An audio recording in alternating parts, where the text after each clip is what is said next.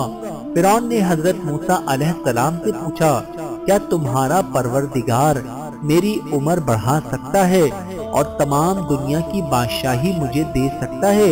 اس پر موسیٰ علیہ السلام نے جواب دیا کہ میرا پروردگار ہر شے پر قادر ہے۔ خدا نے حضرت موسیٰ علیہ السلام سے فرمایا کہ فرعون سے نرمی سے بات کر جو دل میں اتر جانے والی ہو۔ فرعون نے پھر سوال کیا، خدا نے تمہیں پیغمبر بنایا، اس کی تمہارے پاس کیا دلیل ہے؟ موسیٰ نے اپنا عصا زمین پر ڈال دیا تو وہ ایک خوفناک اژدہا کی شکل اختیار کر گیا۔ فرعون نے جب یہ معجزہ دیکھا تو خوف زدہ ہوا۔ پھر حضرت موسیٰ نے اژدہے کو اٹھا لیا تو وہ عصا بن گیا۔ فرعون نے درباریوں سے کہا کہ موسیٰ تو جادوگر ہے، یہ جادو کے زور پر تم لوگوں کو ملک سے نکال دے گا۔ فرعون کے مصاحبوں نے اسے مشورہ دیا کہ موسیٰ کے مقابلے کے لیے ملک بھر کے بڑے بڑے جادوگروں کو بلایا جائے، ان سے مقابلہ کرنا موسیٰ کے بس کی بات نہ ہوگی۔ چنانچہ جادوگروں کو تلاش کر کے فرعون کے دربار میں لایا گیا اور حضرت موسیٰ علیہ السلام کو بھی پیغام بھیجا گیا کہ آئیں اور جادوگروں سے مقابلہ کریں۔ حضرت موسیٰ علیہ السلام دربار میں پہنچے، ساتھ ہارون بھی تھے۔ فرعون نے موسیٰ سے کہا کہ اپنا کمال دکھاؤ۔ موسیٰ نے جادوگروں کو للکار کر کہا کہ آئیں اپنا جادو کمال دکھائیں۔ جادوگر اپنے ساتھ رسیاں بھی لائے تھے۔ جادوگروں نے اپنی اپنی رسیاں زمین پر ڈال دی تو وہ بڑے بڑے سانپ بن کر رینگنے لگے۔ حضرت موسیٰ علیہ السلام نے بھی اپنا عصا زمین پر ڈال دیا تو وہ اژدہا بن کر تمام سانپوں کو نگل گیا۔ یہ معجزہ دیکھ کر جادوگر حیرت میں پڑ گئے۔ موسیٰ علیہ السلام نے فرمایا کہ حق اور باطل ظاہر ہو گئے۔ تمام جادوگر معجزہ دیکھ کر سجدے میں گر گئے اور کہنے لگے کہ ہم موسیٰ اور ہارون علیہ السلام کے دین پر ایمان لے آئے، اور کہا کہ موسیٰ حق پر ہے اور سچا ہے۔ جادوگروں کی زبانی موسیٰ اور ہارون کی تعریف سن کر فرعون نے جادوگروں سے کہا، میں تم لوگوں کو سزا دوں گا اور تمہارے ہاتھ اور پاؤں کاٹ دوں گا۔ جادوگروں نے فرعون کو جواب دیا کہ ہمیں کوئی خوف نہیں ہے، ہمیں پروردگار کی طرف جانا ہے، وہی ہمارا معبود ہے، وہی ہمارے گناہوں کو معاف کرے گا۔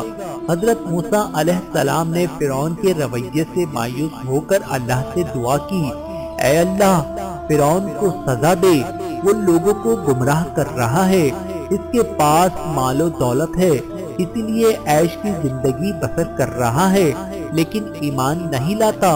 فرعون اللہ کا منکر تھا۔ ایک روز اس نے اپنے وزیر حامان کو حکم دیا کہ میں خدا کو دیکھنا چاہتا ہوں، اس لیے ایک بہت اونچا مینار تعمیر کرو، میں اس پر چڑھ کر خدا کو دیکھوں گا۔ فرعون کے کہنے پر حامان نے ایک بلند و بالا مینار تعمیر کیا۔ وہ اتنا اونچا تھا کہ اپنی جگہ پر برقرار نہ رہ سکا اور دھڑام سے زمین بوس ہو گیا۔ حضرت موسیٰ علیہ السلام نے دعا کی تھی، اللہ تعالیٰ نے سن لی۔ فرعون ہر طرح کے عذاب میں گر گیا، ملک میں ہر طرف بیماریاں پھوٹ پڑی، قحط پڑ گیا، اناج کا ایک دانہ بھی نہیں مل رہا تھا۔ طرح طرح کی آفات سے فرعون گھبرا گیا۔ اس کی قوم نے وبیلا مچایا اور فریاد کی، یہ کیا ہو گیا، ہم تو ہر طرح کے عذاب میں مبتلا ہو گئے۔ فرعون نے اپنی قوم سے کہا کہ موسیٰ سے کہو کہ یہ عذاب ٹال دے۔ فرعون کے مشورے پر لوگ حضرت موسیٰ علیہ السلام کے پاس آئے اور کہنے لگے کہ ہم سب عذاب میں مبتلا ہو گئے ہیں، ہمارے پاس اناج نہیں ہے، ہم فاقے کر رہے ہیں، بیماریوں سے بھی تنگ آ چکے ہیں، ہمارے اندر اب اتنی سخت نہیں کہ ہم برداشت کر سکیں۔ ان کی حالت دیکھ کر حضرت موسیٰ علیہ السلام کو رحم آ گیا۔ آپ نے اللہ سے دعا کی تو عذاب ٹل گیا۔ کچھ عرصے تک اطمینان سے رہے، پھر دوبارہ گناہ میں مبتلا ہو گئے اور عذاب کو بھول گئے۔ اللہ نے پھر ان پر عذاب نازل کیا تو حضرت موسیٰ علیہ السلام کے پاس آئے اور گناہوں کا اعتراف کیا اور اپنی گمراہ کن حرکتوں پر نادم ہوئے اور کہا کہ ہم موسیٰ اور ہارون کے رب پر ایمان لے آئے۔ حضرت موسیٰ علیہ السلام نے پھر اپنی قوم کو نجات کے لیے دعا کی تو عذاب ٹل گیا، تو اس پر کہنے لگے کہ مصیبتیں تو آتی جاتی رہتی ہیں، یہ کوئی تعجب کی بات نہیں۔ پھر اللہ کا قہر نازل ہوا، ٹڈی دل آسمان پر چھا گئے، کھڑی فصل تباہ ہو گئی، ملک میں قحط پیدا ہو گیا، جسم میں جوئیں پیدا ہوئی، جگہ بجگہ مینڈک نظر آنے لگے، یہاں تک کہ جینا دوبھر ہو گیا۔ اللہ نے حضرت موسیٰ علیہ السلام پر وحی بھیجی کہ اس سرزمین کو چھوڑ دو اور اپنی قوم بنی اسرائیل کو ساتھ لے کر نکل پڑو۔ اللہ کے حکم کے مطابق حضرت موسیٰ علیہ السلام اپنی قوم کے ساتھ نکلنے کی تیاریاں کرنے لگے۔ اسی دوران مصر میں وبا پھوٹ پڑی، قبطی بڑی تعداد میں مرنے لگے، ہر گھر سے لاش نکلتی تھی۔ اس دوران بنی اسرائیل مصر سے جانے لگے، ان کے ملک سے نکلنے پر کسی نے توجہ نہیں دی، اس لیے کہ ہر طرف نفسانی کا عالم تھا۔ حضرت موسیٰ علیہ السلام اور حضرت ہارون کی رہنمائی میں بنی اسرائیل روانہ کر دیے اور خود پیچھے رہ گئے۔ بنی اسرائیل کا قافلہ دریائے قلزم کے کنارے پہنچ گیا۔ فرعون کے کارندوں نے دیکھا کہ شہر میں کوئی اسرائیلی نظر نہیں آ رہا، تو فرعون کو اطلاع دی۔ فرعون اپنے لشکر کے ہمراہ اسرائیلیوں کے تعاقب میں روانہ ہوا۔ فرعون کا بھاری لشکر دیکھ کر موسیٰ کی قوم گھبرا گئی۔ موسیٰ کی قوم نے کہا کہ ہم مصر سے نہ نکلتے تو اچھا تھا، اب تو ہم گھر گئے۔ حضرت موسیٰ علیہ السلام نے اپنی قوم سے خطاب کرتے ہوئے کہا، میرے ساتھیوں، خوف زدہ ہونے کی ضرورت نہیں، میرا رب میرے ساتھ ہے، وہی ہمیں راہ دکھائے گا۔ اسی وقت آواز آتی ہے کہ اے موسیٰ، اپنا عصا دریا پر مارو۔ حضرت موسیٰ علیہ السلام نے اپنا عصا دریا میں مارا تو دریا کا پانی دو طرف ہو گیا اور درمیان سے راستہ بن گیا۔ حضرت موسیٰ علیہ السلام نے اپنی قوم کو ہدایت کی کہ میں اس راستے سے دریا پار کرتا ہوں، تم سب میرے پیچھے پیچھے آؤ۔ چنانچہ حضرت موسیٰ علیہ السلام روانہ ہوئے اور پیچھے پیچھے ان کی قوم تھی۔ بنی اسرائیل نے دریا عبور کیا۔ فرعون کا لشکر بھی پہنچ چکا تھا۔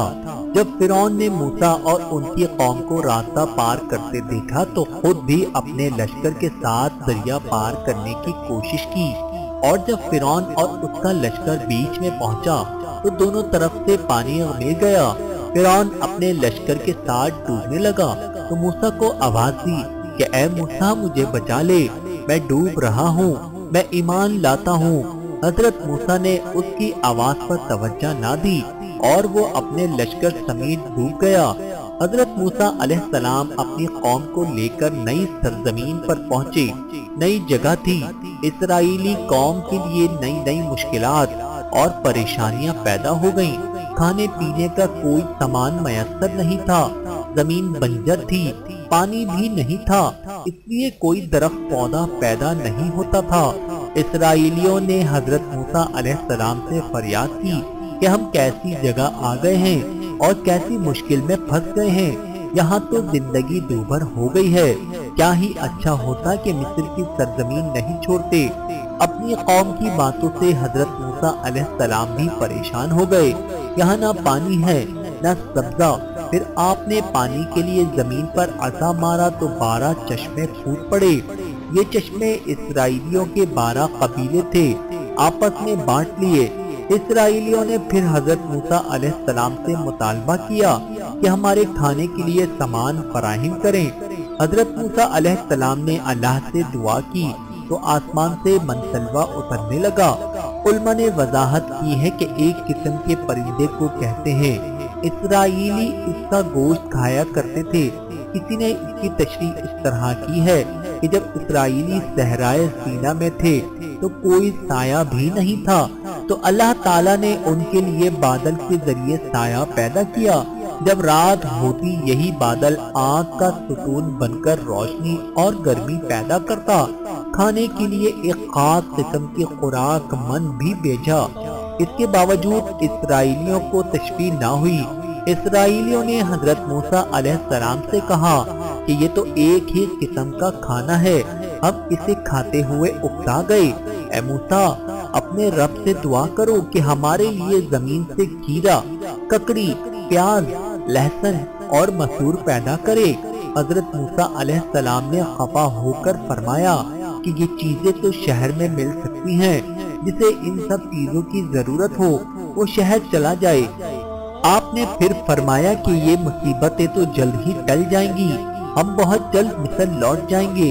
حضرت موسیٰ کی قوم نے کہا کہ وہاں تو فرعون کی حکمرانی ہے اور وہ ہمارے خلاف ہے، ہم وہاں کس طرح جائیں گے؟ اس پر حضرت موسیٰ علیہ السلام نے کہا کہ فرعون غرق ہو چکا ہے، اب وہ اس دنیا میں نہیں رہا، اس لیے خوف زدہ ہونے کی ضرورت نہیں۔ حضرت موسیٰ علیہ السلام کی باتوں سے قوم کو اطمینان نہیں ہوا اور کہا کہ اگر فرعون مر چکا ہے تو ہم اس کی لاش دیکھنا چاہتے ہیں۔ حضرت موسیٰ علیہ السلام نے اللہ تعالیٰ سے دعا کی تو پانی نے فرعون کی لاش کو اوپر اچھال دیا، لاش کنارے پر آ لگی۔ جب سب نے دیکھ لیا تو یقین آیا۔ کچھ ہی عرصہ گزرا کہ اللہ نے حضرت موسیٰ سے کہا کہ اپنی قوم کے ساتھ مصر واپس لوٹ جاؤ۔ حضرت موسیٰ علیہ السلام اللہ کے حکم کے مطابق اپنی قوم کو لے کر مصر چلے گئے۔ وہاں فرعون کے محلات اور اس کی ہر چیز پر قبضہ کر لیا۔ اس کے بعد آپ اس مقام پر بھی گئے جہاں آپ نے اپنی بیوی سپورہ کو قیام کرنے کے لیے کہا تھا۔ ملاقات کے بعد آپ اپنی قوم کی طرف متوجہ ہوئے اور دین کی تبلیغ شروع کر دی۔ آپ نے ان کو پیغام دیا کہ اللہ نے مجھے نبوت عطا کی، میں شریعت کی باتیں بتاؤں گا، اس پر عمل کرو گے تو اس میں تمہارا ہی فائدہ ہوگا۔ موسیٰ علیہ السلام کی قوم نے کہا کہ ہم کس طرح یقین کریں کہ اللہ نے آپ کو نبی بنایا؟ پھر آپ نے اپنی قوم میں سے چند صالح بندوں سے کہا کہ تم اپنی نظروں سے سب کچھ دیکھو گے، اس لیے تم لوگوں کو میرے ساتھ چلنا پڑے گا اور تم جو کچھ دیکھو گے یہاں آ کر گواہی دینا۔ صالح بندوں نے مان لیا اور حضرت موسیٰ علیہ السلام کے ساتھ جانے پر راضی ہو گئے۔ آپ نے 70 نیک بندوں کو اپنے ساتھ لیا اور ہارون کو اپنا نائب بنا کر چھوڑ دیا۔ یہ 70 آدمی عالم تھے۔ حضرت موسیٰ علیہ السلام انہیں لے کر کوہ طور پر پہنچے تو اللہ نے وحی نازل کی کہ اے موسیٰ، تم نے 30 روزے رکھے، 10 روزے اور بھی رکھو تو 40 روزے پورے ہو جائیں گے تو میں تمہیں تورات نازل کروں گا۔ حضرت موسیٰ علیہ السلام نے یہ بات 70 نیک بندوں کو بتائی۔ ان سب نے آپ سے کہا کہ جب تک ہم خدا کو اپنی آنکھوں سے نہ دیکھ لیں ہم یقین نہیں کریں گے، تم خدا کو دکھا دو تو ہم یقین کر لیں گے۔ آپ نے ان سب لوگوں کو بتایا کہ خدا کو کوئی بھی نہیں دیکھ سکتا، میں کس طرح دکھاؤں؟ اللہ کی طرف سے میرے دل پر یہ باتیں اترتی ہیں، لیکن وہ لوگ نہیں مانے، اپنی ضد پر قائم رہے۔ پھر اللہ کا غضب جوش میں آیا، ان پر بجلی گری جس سے وہ سب ہلاک ہو گئے۔ ان کے مرنے پر آپ زیادہ پریشان ہو گئے، اپنے دل ہی دل میں کہنے لگے کہ میں اپنی قوم کو کس طرح دکھاؤں گا۔ پھر آپ نے اللہ سے دعا کی تو وہ سب کے سب دوبارہ جی اٹھے۔ آپ ان سب کو لے کر مصر روانہ ہوئے اور 10 روزے رکھے، اس طرح 40 روزے پورے کیے۔ پھر آپ نے دوبارہ ان 70 نیک آدمیوں کو اپنے ساتھ لیا اور کوہ طور پر پہنچے۔ وہاں آپ پر وحی نازل ہوئی۔ اللہ نے فرمایا اتنی جلدی کیوں کی؟ آپ نے جواب دیا کہ تاکہ جو مجھ پر راضی ہو۔ پھر آپ نے فرمایا میں تجھے دیکھنا چاہتا ہوں۔ اللہ نے فرمایا اے موسیٰ تو مجھے نہ دیکھ سکے گا، تو پہاڑ کی طرف نظر رکھ۔ حضرت موسیٰ نے پہاڑ کی طرف نگاہ اٹھائی تو اللہ نے اپنی تجلی دکھائی تو آپ تاب نہ لا سکے اور بے ہوش ہو گئے۔ جب ہوش میں آئے تو دیکھا کہ پہاڑ ٹکڑے ٹکڑے ہو گیا۔ آپ نے اللہ تعالیٰ سے معافی مانگی۔ اس وقت اللہ نے آپ پر تورات نازل کی۔ بتایا جاتا ہے کہ آپ کو پہلے 10 احکام ملے جن میں 10 اخلاقی باتیں تھیں۔ ان 10 احکام کو احکام عشرہ کہتے ہیں۔ یہ احکام پتھروں کی سلوں پر کندہ تھے، اسے صحیفہ کہا جاتا ہے۔ قرآن کریم میں اللہ تعالیٰ فرماتا ہے اور ہم نے چند تختیوں پر ہر قسم کی نصیحت اور ہر چیز کی تفصیل ان کو لکھ کر دی اور ان کو کوشش کے ساتھ عمل میں لاؤ اور اپنی قوم کو بھی حکم کرو کہ ان کے اچھے اچھے احکام پر عمل کریں۔ سورۃ الاعراف تورات باب خروج میں اس کا اس طرح ذکر ہے۔ نمبر 1، میرے حضور تو غیر معبودوں کو نہ ماننا۔ نمبر 2، تو اپنے لیے کوئی تراشی ہوئی مورت نہ بنانا۔ نمبر 3، تو خداوند اپنے خدا کا نام بے فائدہ نہ لینا، کیونکہ جو اس کا نام بے فائدہ لیتا ہے خداوند اسے بے گناہ نہ ٹھہرائے گا۔ نمبر 4، یاد کر کے تو سبت کا دن پاک ماننا۔ نمبر 5، تو اپنے باپ اور اپنی ماں کی عزت کرنا، تاکہ تیری عمر اس ملک میں جو خداوند تیرا خدا تجھا دیتا ہے دراز کرے۔ نمبر 6، تو خون نہ کرنا۔ نمبر 7، برے اور شرمناک کام نہ کرنا۔ نمبر 8، تو چوری نہ کرنا۔ نمبر 9، تو اپنے پڑوسی کے خلاف جھوٹی گواہی نہ دینا۔ نمبر 10، تو اپنے پڑوسی کے گھر کا لالچ نہ کرنا، تو اپنے پڑوسی کی بیوی کا لالچ نہ کرنا، اور نہ اس کے غلام اور لونڈی اور اس کے بیل اور اس کے گدھے کا، اور اپنے پڑوسی کی کسی اور چیز کا لالچ نہ کرنا۔ اس کے بعد حضرت موسیٰ علیہ السلام ان 70 آدمیوں کو ساتھ لے کر اپنی قوم کی طرف لوٹے تو دیکھا کہ لوگ گمراہ ہو چکے ہیں اور بچڑے کی پوجا کر رہے ہیں۔ حضرت موسیٰ علیہ السلام نے حضرت ہارون علیہ السلام سے پوچھ گچھ کی تو ہارون علیہ السلام نے سارا ماجرا بیان کرتے ہوئے کہا، سامری نے سب کو گمراہ کرنا شروع کیا۔ اس نے لوگوں کو بتایا کہ موسیٰ علیہ السلام اور ان کے ساتھ جو لوگ گئے ہیں وہ سب کے سب مر چکے ہیں۔ موسیٰ علیہ السلام کی جگہ پر میں کام کروں گا تو لوگ خدا کو دیکھنا چاہو گے؟ تو ان لوگوں نے کہا، ہاں دکھا دو۔ اس نے لوگوں سے سونا اور چاندی مانگ مانگ کر جمع کیا، اس سے ایک بچڑا تیار کیا، اس میں جادو کے ذریعے ایسی صفت رکھ دی جیسے وہ بول رہا ہو۔ بچڑے کو ایک کھلی جگہ پر رکھ دیا، اس کے ارد گرد لوگ جمع ہو گئے۔ سامری نے لوگوں سے کہا کہ یہ بچڑے سے جو کچھ پوچھوں گا یہ جواب دے گا۔ سامری نے بچڑے سے پوچھا، تو کون ہے؟ بچڑے نے جواب دیا، میں تمہارا رب ہوں۔ موسیٰ علیہ السلام اور ان کے ساتھی زندہ نہیں ہیں، تم مجھے رب مانو اور سامری کی باتوں پر عمل کرو۔ حضرت موسیٰ علیہ السلام نے ہارون کی زبانی تمام باتیں سنی تو قوم سے کہا کہ اس رب کا حکم مانو جس نے ساری کائنات کو پیدا کیا۔ اللہ نے مجھ پر کتاب تورات نازل کی ہے، یہی شریعت ہے، اس پر عمل کرو۔ پھر آپ نے سامری کے بنائے ہوئے بچڑے کو توڑ ڈالا اور کہا کہ یہ بت پرستی ہے، بتوں کی پوجا نہ کرو، نیک عمل کرو، برائی سے بچو۔ قوم نے حضرت موسیٰ علیہ السلام کی باتوں کو نہیں مانا تو اللہ نے ان لوگوں پر عجیب و غریب عذاب نازل کیا۔ وہ عذاب اس طرح تھا جیسے کہ ان کے سروں پر پہاڑ لٹک رہا ہو اور ابھی گرنے والا ہو۔ لوگ سروں پر لٹکے ہوئے پہاڑ کو دیکھ کر خوف زدہ ہوئے اور سجدے میں گر پڑے تو ان پر سے عذاب ٹل گیا۔ ایک مرتبہ اللہ نے موسیٰ علیہ السلام سے وعدہ کیا تھا کہ مملک شام کی سرزمین کا وارث بناؤں گا جہاں تم سب اطمینان سے زندگی بسر کر سکو گے، لیکن شرط یہ ہے کہ اس سرزمین کو حاصل کرنے کے لیے جہاد کرنا پڑے گا۔ حضرت موسیٰ علیہ السلام نے یہ خوشخبری اپنی قوم کو سنائی۔ اس سے خوش آئند بات کیا ہو سکتی ہے؟ اسرائیلی اس بات سے خوش تو تھے، وہ چاہتے تھے کہ ہمیں یہ سرزمین آسانی سے مل جائے، جہاد کرنا نہ پڑے۔ جہاد کرنے کے لیے دل سے تیار نہ تھے۔ موسیٰ کے سمجھانے پر بعد میں آمادہ ہو گئے۔ حضرت موسیٰ پہلے تو اپنی قوم کو لے کر کنعان پہنچے، وہاں جا کر کچھ اطمینان کا سانس لیا، وہاں جہاد کے لیے اپنی قوم کو تربیت دینے لگے، نظم و ضبط پیدا کرنے کے لیے کچھ طریقے وضع کیے۔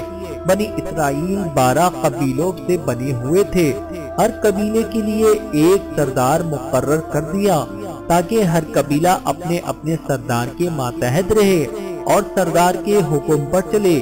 ان تمام انتظامی امور کی تکمیل کے بعد جہاد میں جانے کی تیاری شروع کی اور شام کی طرف کوچ کرنے کا حکم دیا۔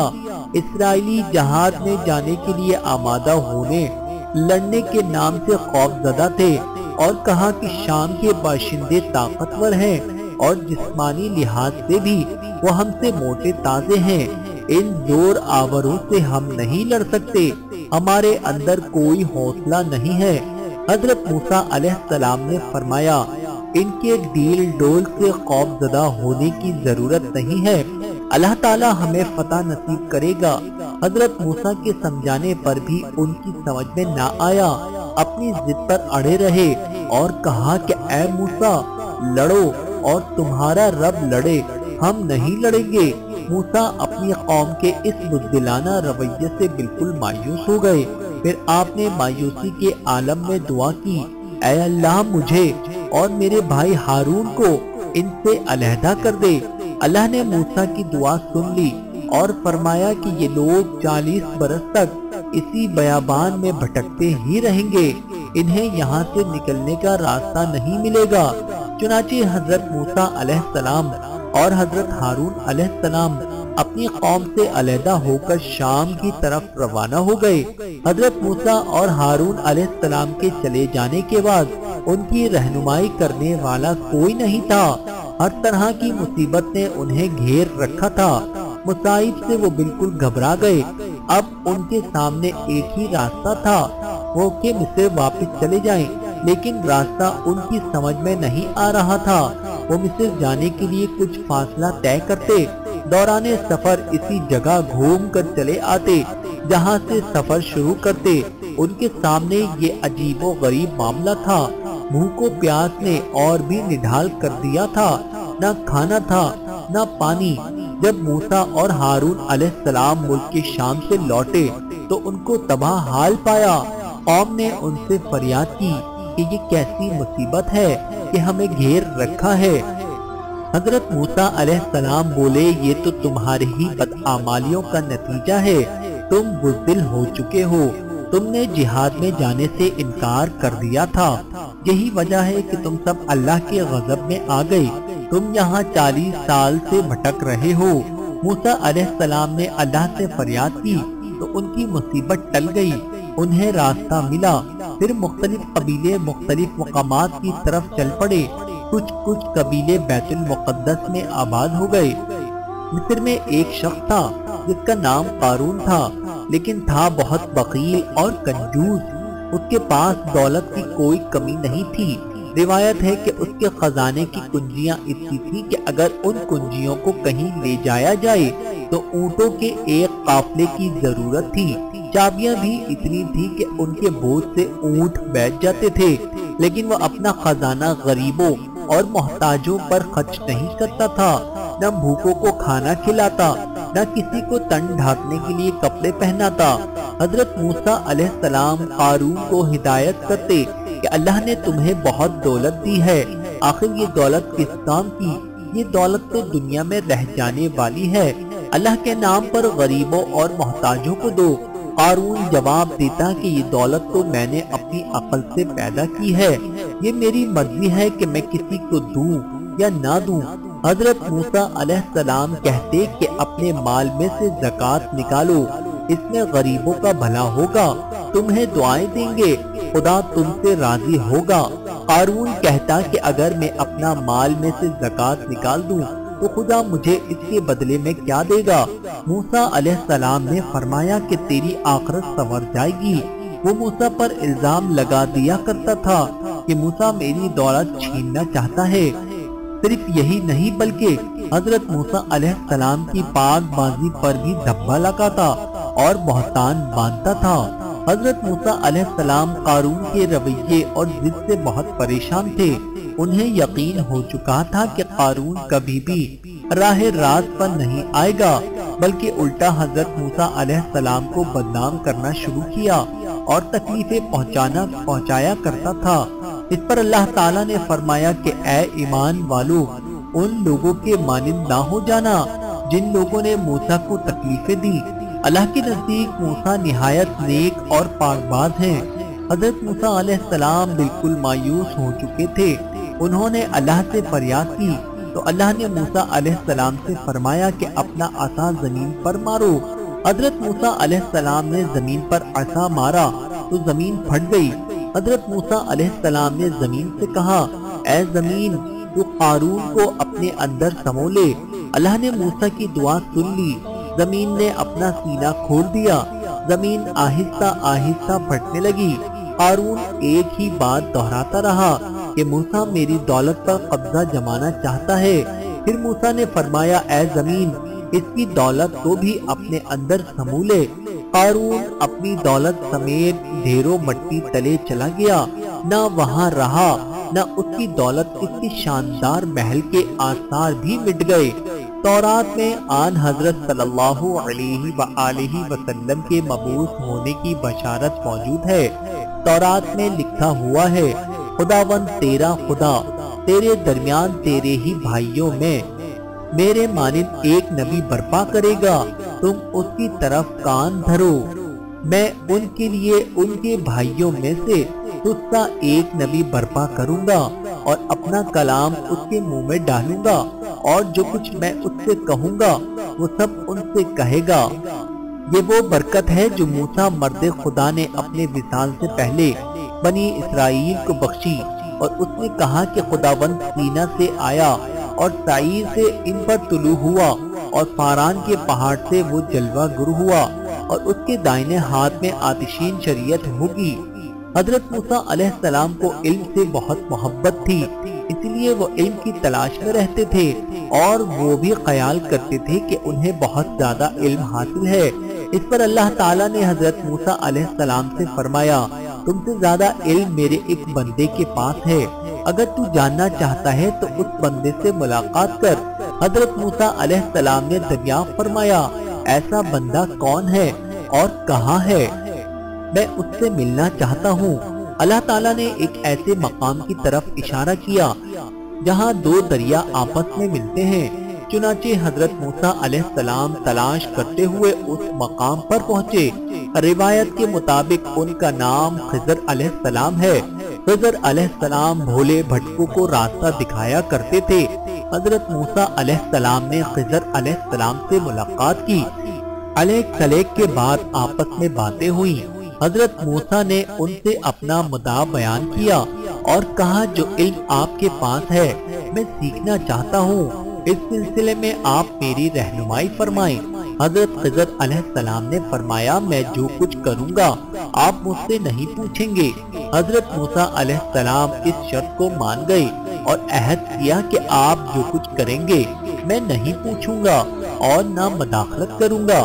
حضرت خضر نے پھر فرمایا کہ میں جو کچھ کروں گا آپ صبر نہیں کر سکیں گے۔ حضرت موسیٰ علیہ السلام نے فرمایا میں صبر کروں گا۔ چنانچہ دونوں روانہ ہوئے اور راستہ طے کرتے رہے۔ دیکھا کہ ساحل سمندر پر کچھ کشتیاں کنارے پر لگی ہوئی ہیں۔ حضرت خضر علیہ السلام نے ان کشتیوں کو توڑ ڈالا۔ حضرت موسیٰ علیہ السلام یہ حرکت برداشت نہ کرتے رہے، آخر پوچھ ہی لیا آپ نے ان غریبوں کی کشتیاں کیوں توڑ دی؟ یہ تو سراسر نقصان پہنچانے والا کام ہے۔ حضرت خضر علیہ السلام نے یاد دلایا کہ کیا میں نے پہلے ہی آپ سے نہیں کہا تھا کہ آپ صبر نہیں کریں گے؟ حضرت موسیٰ علیہ السلام نے جواب دیا مجھ سے غلطی ہو گئی۔ پھر دونوں آگے چلے تو حضرت خضر علیہ السلام نے راستے میں ایک لڑکے کو جان سے مار ڈالا۔ اس پر حضرت موسیٰ علیہ السلام اور بھی زیادہ پریشان ہو گئے اور اعتراض کیا۔ حضرت خضر علیہ السلام نے فرمایا کہ آپ صبر سے کام نہیں لیں گے۔ پھر دونوں چلتے چلتے ایک گاؤں میں پہنچے۔ یہ جگہ بہت سنسان تھی۔ کچھ لوگ نظر آئے تو حضرت خضر علیہ السلام نے ان سے کھانا طلب کیا تو ان لوگوں نے انکار کیا۔ وہاں پر ایک جگہ دیکھا کہ ایک دیوار ہے، وہ سیدھا اور کمزور ہے، کسی بھی وقت گر سکتی ہے۔ آپ نے اس دیوار کی مرمت کی اور اسے مستحکم کر دیا۔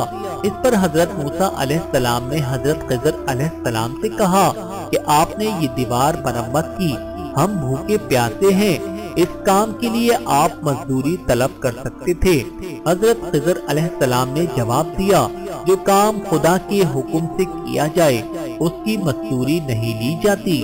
پھر آپ نے موسیٰ سے فرمایا اے موسیٰ آپ اپنے وعدے پر قائم نہیں رہے اور بار بار پوچھتے رہے، اب ہم دونوں ایک دوسرے سے جدا ہو رہے ہیں۔ جانے سے پہلے میں چاہتا ہوں کہ وہ سب کچھ بتا دوں جو میں نے کیا ہے۔ اے موسیٰ میں نے کشتیوں کو اس لیے توڑا کہ وہ کشتیاں غریب ملاحوں کی تھی جن سے وہ روزی کماتے تھے۔ یہاں کا بادشاہ ان کشتیوں کو ان سے چھیننا چاہتا ہے۔ جب ملاحوں کے پاس کشتیاں نہیں رہیں گی تو وہ روزی نہیں کما سکیں گے، اس لیے میں نے کشتیاں توڑ دی۔ بادشاہ ٹوٹی ہوئی کشتیوں کو نہیں لے گا، یہ کشتیاں تھوڑی بہت مرمت کے بعد ٹھیک ہو جائیں گی۔ میں نے لڑکے کو اس لیے مار ڈالا کہ اس کے ماں باپ نہایت نیک اور عبادت گزار ہیں۔ اگر یہ لڑکا اپنی بڑی عمر کو پہنچتا تو زمین پر فتنہ و فساد پھیلاتا اور مخلوق خدا کو اذیتیں پہنچاتا اور ماں باپ کو بدنام کرتا، اس لیے میں نے اس کا خاتمہ کر دیا۔ آگے چل کے میں نے دیوار مرمت کی، اس میں یتیم بچوں کا مال گڑا ہوا ہے، یہ مال بچوں کے ماں باپ نے ان کے لیے رکھ چھوڑا ہے، جب بچے بڑے ہوں گے تو گڑا ہوا مال نکال لیں گے۔ دیوار مرمت نہ کرنے کی صورت میں گر جانے کا اندیشہ ہے، اگر دیوار گر جاتی تو یہاں کے اوباش لوگ دیکھ لیتے اور مال ہتھیا لیتے۔ حضرت خضر علیہ السلام اور حضرت موسیٰ علیہ السلام دونوں نے اپنی اپنی راہ لی۔ حضرت موسیٰ علیہ السلام اپنی قوم کے پاس گئے اور نیک کاموں کی طرف بلایا۔ اللہ تعالیٰ کی حضرت موسیٰ علیہ السلام پر کروڑوں رحمتیں نازل ہوں، آمین ثم آمین۔